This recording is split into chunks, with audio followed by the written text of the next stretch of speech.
If I had to be born again, I would want to be a film actress. First of all, I would like to be born a woman. Really? Definitely. Hey friend, welcome to my channel, karinealourde. Please be sure to like, subscribe. Please be sure to turn on your notification bell so you can always know when I post a new upload. Now let's get into this video. But today we are talking about Rekha. It's like every movie is a musical, the colors, the costumes, the hairstyles, and the very dark beauty. I love it. Rekha is one of those that I feel, in my humble opinion, is one of the most beautiful Bollywood actresses. In 1986, the Illustrated Weekly of India wrote, "There has never been anyone quite like Rekha. A woman once known, never quite forgot." Rekha has often been compared to Greta Garbo and has been cited by media as her Indian equivalent, but I also think she has a lot of similarities with Rita Hayworth as well in terms of life. She has started more than 180 films. That means she has not stopped working since she's gotten into the industry. That is hard work right there. In 2010, the government of India honored her with Padma Shri, which is India's fourth highest civilian honor. Rekha was born in present-day Chennai on October 10th, 1954. She was born to South Indian actors Gemini Ganesan and Pushpavali when the couple were unmarried. And she is fluent in Hindi and English, having revealed she thinks in the latter. Rekha did not reveal her family background until mid-1970s. During her unstable childhood, her relationship with her father, Gemini, was very, very poor. Gemini did not want to recognize her as his daughter and give her a living. Asked by an interview about her father, Rekha believed he was never even aware of her existence. She recalled that her mother often spoke about him and added that despite never having lived with him, she felt his presence all through. Even so, the relationship started to improve 5 years after her mother died in 1991. And what sort of childhood did she have? Wonderful childhood. Whatever little that was, because I grew up very fast. Your father is Gemini Ganeshan, and your mother is Pushpavali, the actress. He moved out of your lives. Do you remember a time when he was at home? No, because I never got to meet my father. You'd seen his films? Yeah. But I do remember him as a baby. Did that bother you? Maybe I blanked it out. I was more worried about my homework, or why is my sister so pretty and why am I not so pretty, and why is she Gori and why am I so Kali? You were living in the same city as your father? All of us living in the same city. And still you didn't come across each other? Never. I didn't know what the word father meant. A father's love must be very different from a mother's love. One always wonders, one has seen it in the movies, one has, watched other people, You were raised by your mother? My mother, yes, my mother too, but I spent most of my time with my grandmother and my aunt. So we hardly saw much of her because she was shooting all the time. And your father? How's your relationship with him now? It's wonderful. When did you meet up with him? Very recently. Actually, really met when my mother died. After all these years? Isn't it strange? Actually, I never thought about it. As far as I'm concerned, I was never away from him. But you never talked to him? I did. Had a real conversation, you mean? With my dad? Yeah. You mean the worldly way? The worldly way. Darling, I have never spoken to him yet. Not in words, but in eyes, in touch, in a smile, maybe. How do you relate to each other now? I think wonderfully. By not speaking. I had, but not in words. Not in words. Simi, you're not getting it straight. She communicates with every other medium but words. Because trust me, she's capable of communicating in much higher planes and many other beautiful ways, which are original only uniquely Rekha. Too bad if somebody want to settle for something as small as words with Rekha. Has he ever expressed his feelings to you? Oh, yeah. Always. Has he ever expressed regret to you? Never. Never, because there are no regrets. No, but he missed out on wonderful years of your life. One look that this man really, really cares. Got my messages. I've got my love. I've got my reassurances. I've got, oh yeah. He is a hero for me. You know, Rekha, it's not the cards that one is dealt. It's how one plays the game. In the end, I think you won. You think so? Yes, you won. Always an awkward and lonely girl, she admitted that she experienced childhood obesity in a 1990 interview to the Illustrated Weekly of India. She called herself fattest girl in the school. In this period, she developed a love for dance and sports. And I must say, I must pause. I was looking high and low for pictures of her, quote unquote, fat. And I could not find any. The most I found was just like a little chubby cheeks. That's it. But she was not, I mean, in my opinion, she was not fat, you know? But in Bollywood standards and in India, I guess weight is really, really important. Comment below if you're Indian. How important is weight? Because we're going to talk about her weight a lot in this video because it was a big catalyst to her career. But it was such a big deal for her. And I was like, yo, this lady was not fat. I don't know what she was talking about or what other people were talking about, but her version of being fat is like far from it, you know? Because of this, she was bullied by many of her schoolmates who called her Lota, and that's Tamil for bastard. Rekha, describing herself as a firm believer in God and destiny, used to spend her time at the school's chapel. According to her biographer, Yasser Usman, Rekha was asked by her mom to start an acting career when their family faced financial troubles in 1968, as she was sure that it would help them. Although never having an interest for acting, Rekha, who was initially aspired to be a flight attendant, obeyed her desire, and at the age of 13 to 14, while she was in ninth grade, she dropped out from school to start a full-time career in acting. She later regretted not having completed her education, and she was always a protective sister, so she did not let her younger sister Radha to join her because she wanted Radha to finish her education. But it's strange, isn't it, that even as a kid, you took on the responsibility of the family? I think that was more financially, and I didn't realize it was emotional because I had to become an actress. Voluntarily? No, not at all. Things were difficult in the house because 6 children and their education and everything. And so my mother said, you have to do it, that's it. So at the age of 13, you dropped out of school? Ninth standard. At that point, all I wanted was to be married and to be loved and to spend the rest of my life with somebody who truly, truly, truly cared for me and have children. Lots and lots and lots of children. So what kind of an impact did Bollywood have on a 13-year-old schoolgirl?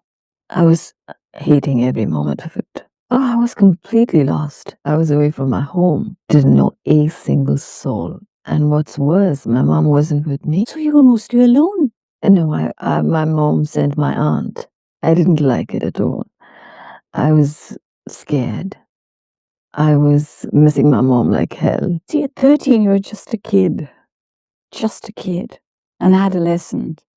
And here you're thrown into a grown-up world. I didn't know the language. And everybody was mostly speaking in either Punjabi or Hindi. Hindi was bad enough, so Punjabi to bhul jaiye. Being alone and fairly alone in Bombay without your mother, you could have easily lost your way. I was shooting from 9 in the morning till 10 in the night. So there wasn't any disciplined timing. We worked around the clock. I was never a kind of person who voiced my impressions or my feelings. And your meals? I was deprived because I was supposed to be on a diet, perpetual diet. If a 12-year-old, a 13-year-old wanted to, felt like having a chocolate or an ice cream, has been deprived for it for months and months and months together, and somewhere you snap. You also felt suicidal at times in those days. And often you said that you used to think of jumping off the terrace. Everything was for effect at that point. Okay. Anything to get away. I didn't want to work. I was very lazy. And anything to get attention, I guess, that point, mother's attention. I feel in a way in those days you saw the dark side of Bollywood. Can I just read out some of the stuff? Okay, sure. Go ahead. Bombay was like a jungle, and I walked in unarmed, deprived of normal things that a child should be doing at my age. Guys did try and take advantage of my vulnerability. I did feel, what am I doing? I should be in school having an ice cream fun with my friends. Why am I being forced to work?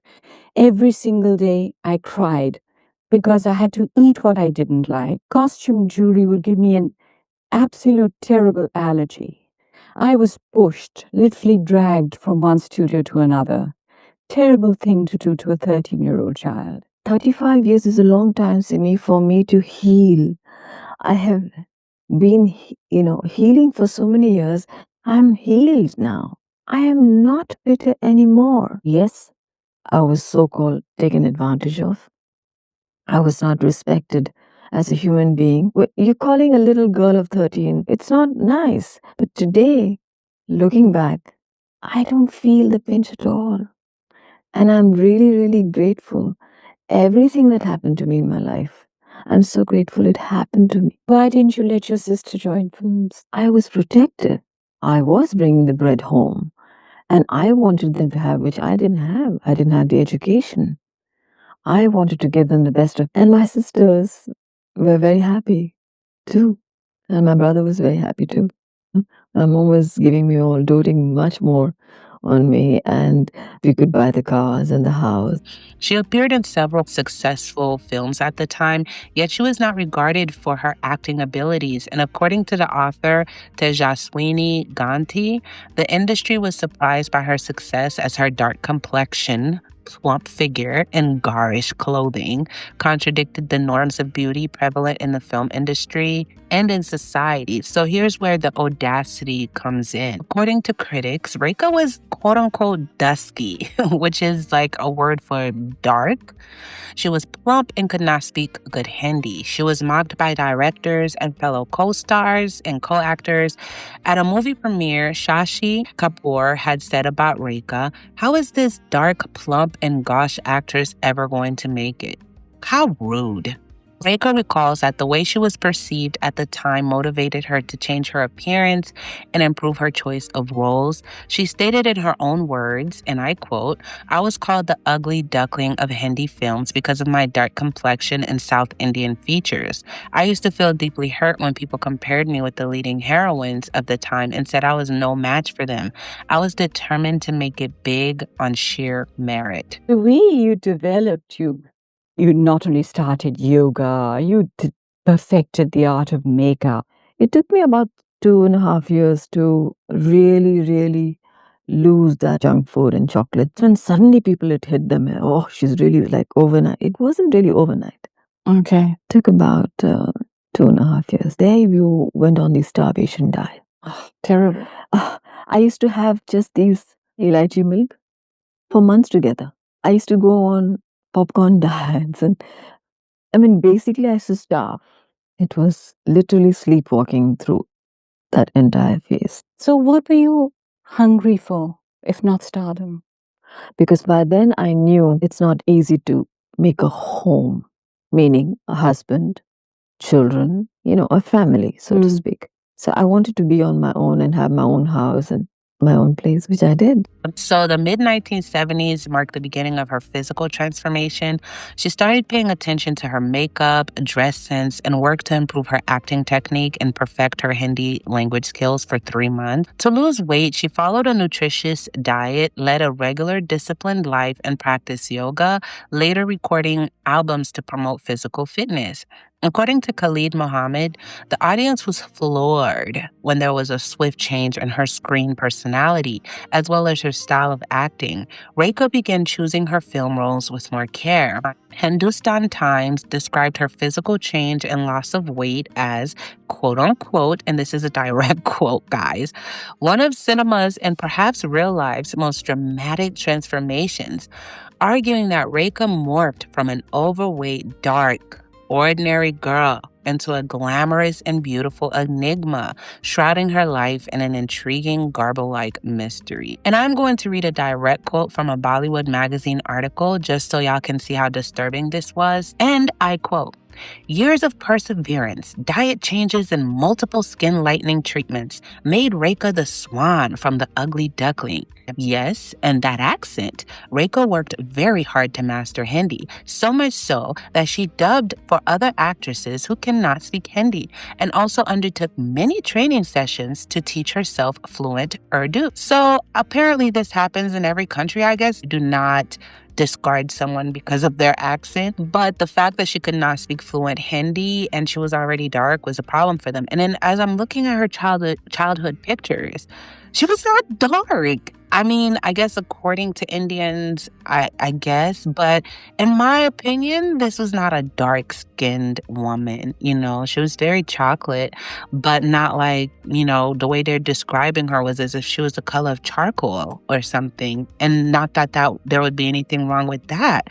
It was just, it's eye-opening. Let me say that. For most people like Rekha or Rita Hayworth, who you revere, it does a lot to their self-esteem, their confidence, and it says a lot about society in general and how they don't accept anything that is different from them or that doesn't stick out from them. I don't know how I can advocate for this or people with accent. There needs to be more advocacy because it's a common theme time and time again when I do my breakdowns, not just with women, but with men also.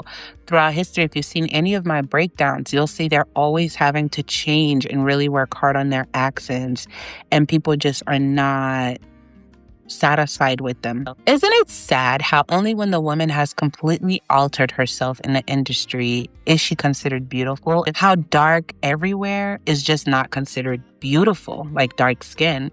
When Sydney further asked about what all went into her transformation, Rekha replied, and this is so sad, but this is a direct quote from her. Those days, we did it all the wrong way. We had no choice. That what I am today and the knowledge that I have of food is not what I knew then. Then you went on the starvation diet. I used to have just lychee milk. I'm sure I'm mispronouncing that, for months together. Sometimes I used to go on popcorn diet. So basically, I used to starve. This is so sad, guys. So sad. And she wasn't even fat. Rekha shot for a film. The 1969 film would later be released as Do Shikari. The film had a deeply disturbing experience during its shoot. It is said that the film's hero, the much older Biswajit, forcibly kissed her several times while shooting a romantic scene in the midst of whistles and hoots, much to the embarrassment of a teenage Rekha. And this guy was a senior citizen, okay? And she was a teen. So I could not find his age online during the incident, but he was a senior citizen, okay? He looked like Joe Biden. Like Joe Biden kissing on, I don't know, Zendaya, but Zendaya actually being like 17 or 16. It's just weird. In today's times, the senior actor would have been called out for harassment, but back then it was passed off as a funny incident and everyone laughed, from the director to other cast members. They thought it was so funny. It did, however, scar Rekha further. The incident reportedly finds a mention in Yasser Usman's biography of the actor called Rekha, An Untold Story. So she did later start talking about it, but for a long time it just really scarred her. But Rekha's turning point came in 1978 with her portrayal of a victim in the social drama Gar. She plays IT, a newly married woman who gets gravely traumatized after being ganged raped.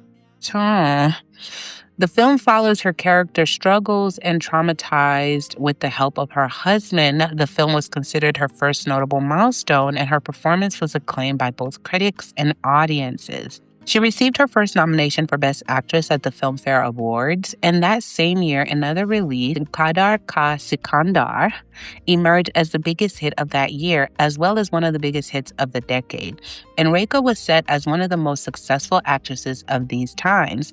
The film opened to a positive critical reception, and Rekha's brief role earned her a Best Supporting Actress nomination at the Filmfare. I wanted to add a new segment to these videos where we talk about the influence and impact of the films or the artistry, the creativity, even if it's a politician or a royal figure or a cult leader or whatever we do the video on their impact or how it impacted us globally, us the viewers, this generation, their generation, in the industry, etc. As far as Rekha goes, she impacted Bollywood a lot and changed things for women, as she is going to explain in her own mouth. She was from a generation where women were in India were mostly housewives. You know, it was very taboo to be the other woman. It was very taboo to be like a woman that was, you know, fighting men, or a heroine, you know, a hero in a film. But by the time she ended her career, she stated herself that she saw herself as a symbol or figure that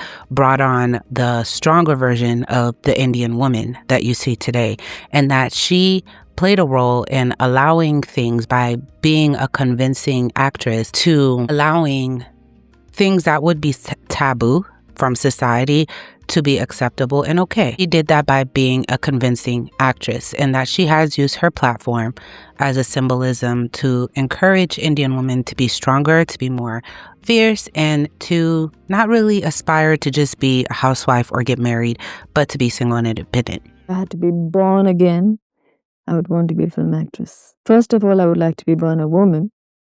Really? Definitely. How do you perceive the changing role of the life of women in India now? Today's woman, Yeah. very strong. Indian woman, today's woman is the strongest.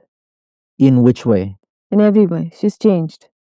Changed for the better. I'm really the symbol in the sense that the changes I have gone through over the years as a woman, I have seen that in each and every woman of India. Even a child. Every woman, today's woman in India, has changed for the better, and she's become tough, really tough.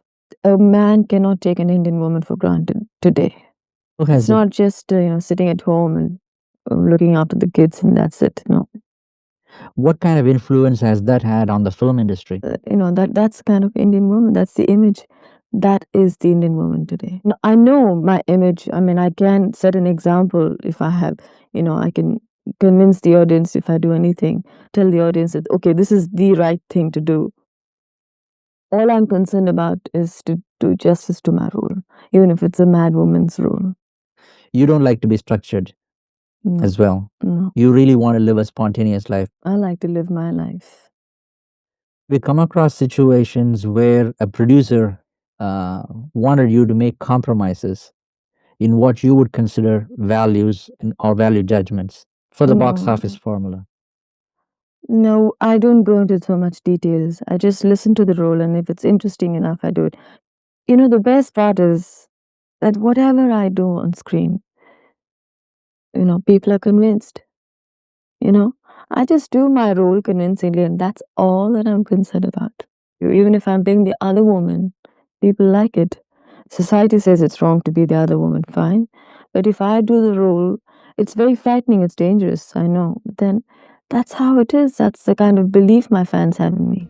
Now, another aspect I wanted to add to these documentaries is, where does the person that we are covering fall within their religious beliefs and their political beliefs? Because I feel you can't really understand a person or know a person or what they stand for without understanding what are their religious beliefs and what is their political beliefs. That plays a major role. Rekha has said that she is a very God-fearing woman. She believes in Shiva, not, when we say God, she's talking about Shiva. And she also practices yoga and Eastern mysticism, but she believes in being a good person and having a good rapport with her God, and things will work out for you in that sense. She also does not believe in politics. She does not read newspaper. One of the reasons was because she dropped out of school. She does not like to read anything. She has never read a book, as she said out of her own mouth, or in newspapers or anything like that. She prefers, if there is a book, though she has a library, but if there is a book that she's going to read, she prefers if it just has pictures, because that's all she's interested in. So she doesn't really like to read because of the stress. She don't want to bring on the stress into her life. Another interesting thing in terms of Rekha's spirituality is that she's very into being stress-free and being evolved. forgiveness and imagination. So in a lot of her interviews, my favorite interview, of course, is with her and Simi. Wonderful interview, because Simi's just a phenomenal interviewer. But Rekha was explaining, and there's a lot of things, obviously, I don't agree with Rekha in terms of spirituality, etc., but that's not my opinion. But there's a lot of her philosophy as well that, especially about forgiveness, that I really find admirable. How she was willing to forgive her father and just move on, and how she don't dwell on being bitter about her past and traumas, and just healing from it and not trying to live in the past. A lot of people do want to live in the past and keep bringing up old wounds and not really healing and, letting go so that you can be a better person. But she strongly believes in just healing beyond the trauma, not letting it break you, and just moving forward, becoming successful, not dwelling in the past. I'm a strong believer of that. Though we all go through things, those who conquer and become great are the ones that overcome, and you don't hold the bitterness and you just heal. And even when people bring it up, she said she almost forgets her past. It's like she forgets what happened because she's just moved on past it that much. So those are very admirable traits with Rekha. What is the role of religion in your life? I am a very God-fearing person. I don't keep praying every day, or I don't do my mantras or whatever. I just have this great rapport with God. Do you think you would ever be interested in getting involved in politics? No, thank you. And I really don't know anything about politics. And for information, I don't even read the papers. I've never read a paper in my life. The 1990s saw a drop in Rekha's success. Few of her films were successful, and many of her roles were condemned by reviewers. Critics did know, however, that unlike most of the actresses of her generation who succumbed to playing character parts, typically of mothers and aunts, Rekha was still playing leading roles at a time when younger female stars rose to fame. Halfway through the decade, Rekha managed to halt her decline when she accepted several highly controversial films, including Kama Sutra, A Tale of Love. So Kama Sutra, a foreign production directed by Mira Nair, was an erotic drama, and many felt her role of a Kama Sutra teacher in the film would damage her career. She was undeterred by the criticism. Todd McCarthy of Variety described her as exquisitely composed in the part. And in 1990, Rekha married Delhi-based industrialist Mukesh Agarwal. Agarwal was a self-made entrepreneur and owner of the kitchenware brand Hotline. He is believed to have had a long-standing struggle with depression, and according to Rekha's biographers, she only found out about his mental health after the marriage. He was introduced to Rekha through a mutual friend and fashion designer, Bina Ramani, who termed him Rekha's crazy fan. He proposed marriage to her on March 4th, 1990, and a few months later, while she was in London, he committed S-word, like he ended his own life. After several previous attempts, leaving a note, "Don't blame anyone." She was hounded by the press at the time, a period which one journalist termed as the toughest time in her life. Rekha some months later when he committed suicide. But the point is, after that incident, it was your silence, Rekha, that people didn't understand. I spoke to very few people. Yeah. I'm basically by nature very shy. One doesn't deal with anything. It deals with you. How come one has never heard of Rekha's on a drinking binge, or Rekha's on drugs, or Rekha kai?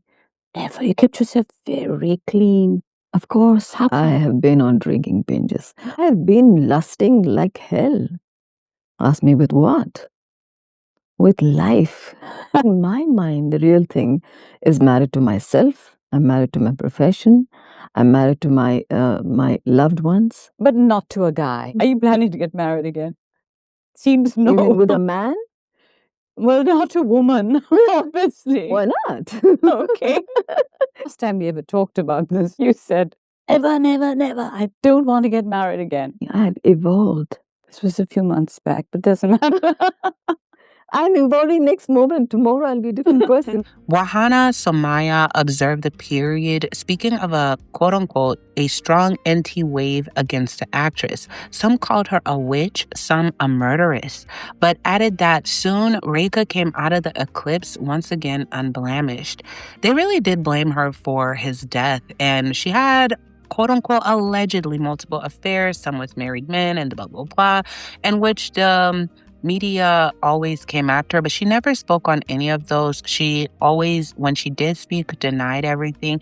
But I think because she was just, such a beautiful woman who they already hated in the beginning, they just wanted to label her as that. Standing in front of Amitabh Bachchan, the, ultimate actor, was not easy. I'm not impressed with the ordinary. Me too. Mediocrity really bores me.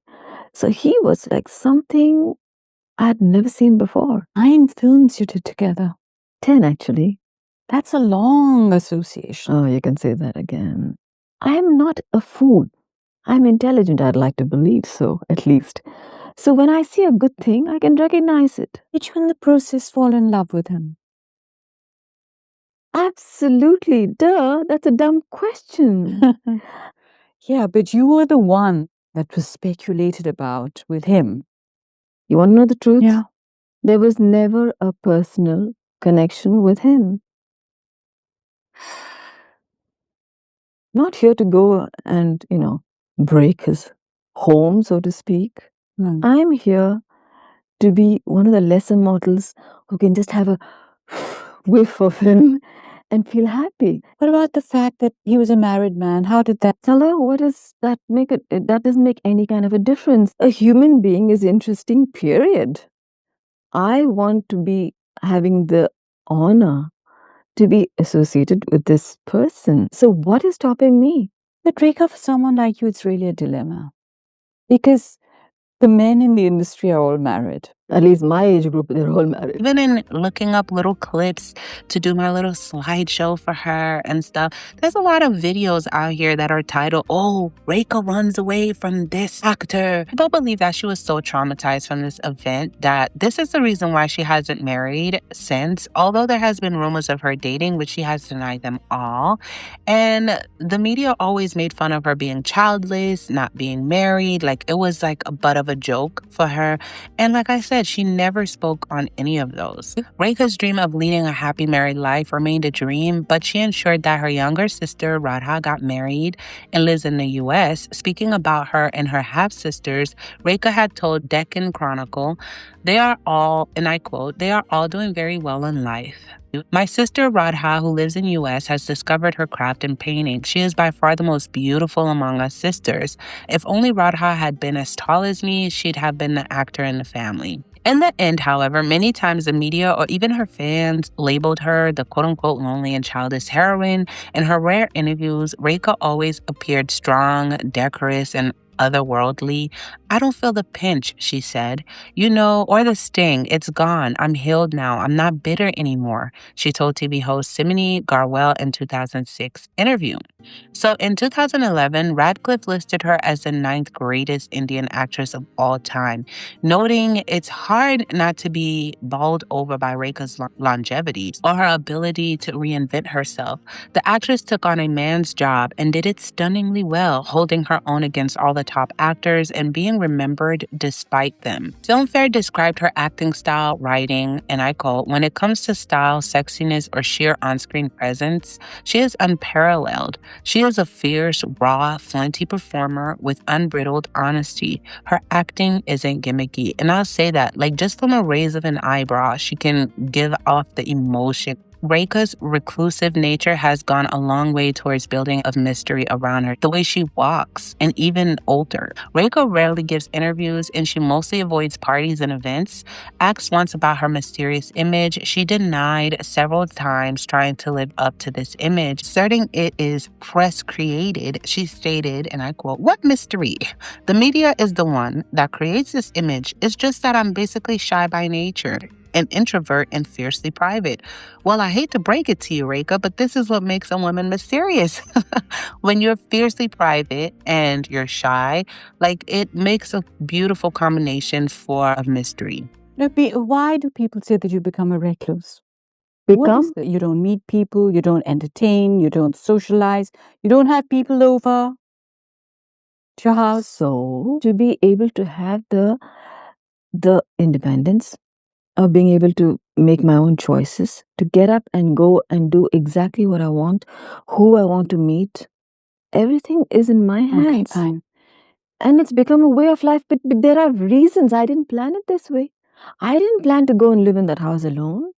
It so happened. Talk about friends. Yes, I do have friends that I can count on my fingertips. You have Farzana, more than a sister. She's more than a mother in that sense. She's everything, absolutely everything. Talk about soulmates. She is more than that. So loyal. Yeah, and effortlessly devoted. एक living example is सामने, you know. Very lucky. Very, very blessed. Absolutely. I remember when you would entertain us the whole day. I will do that. But do you still do it? Try me, baby. I'm trying. I'm ready. Okay. Film journalist Anupama Chopra, who visited Rekha in 2003, wrote that while tabloids had portrayed her as a reclusive woman twisted bitter by lecherous men and loneliness, in reality, Rekha was none of these, describing her as chatty and curious, excited and energetic, cheerful and almost illegally optimistic. You can be mysterious in private, but vulnerable with those who genuinely care about you. According to critic Omar Qureshi, the term diva in India was coined for Rekha. Mira Nair, who directed Rekha in Kama Sutra, likens her to a Jamini Roy painting and says, like Marilyn Monroe is shorthand for sex, Rekha is shorthand for charisma. Filmmaker Sanjay Leela Bansali labels her the last of the great stars. She was referred to as the reigning queen of Indian cinema at the 2012 13th International Indian Film Academy Awards held in Singapore, where she was given the Outstanding Contribution to Indian Cinema, which is also referred to as a Lifetime Achievement Award. Today, Rekha only occasionally emerges from her Bandra bungalow to appear at Bollywood functions, draped in her signature silk saris and ornate jewelry. She still looks breathlessly beautiful, even in her older age. She looks gorgeous, guys. Many people are curious as to how she has maintained her beauty in youth for so long, and Rekha swears by drinking 10 to 12 glasses of water every day, indulges in Ayurvedic spas at home, and maintains a healthy eating habit. She has mastered the art of makeup and mostly does all her makeup herself. She indulges in regular exercise and loves to do yoga and meditation. Known for her superb dancing skills, she keeps herself busy with dancing, gardening, and doing her household chores, so she likes to stay busy. And she ensures that she eats the last meal of the day by 7:30 p.m., which is very, very important. That is key for her. She does not overeat and have several meals as well, and she's not known for snacking. And she is also usually in bed by 10 p.m. Sleeping early is also key. Please comment below any more Bollywood stars you guys would want me to do breakdown for, or anyone else in general. She suffered a lot of negativity through critics, press, and fans for so long. Your kindness is a reflection of who you are, your upbringing, and your spirit. I love you guys. Until next time.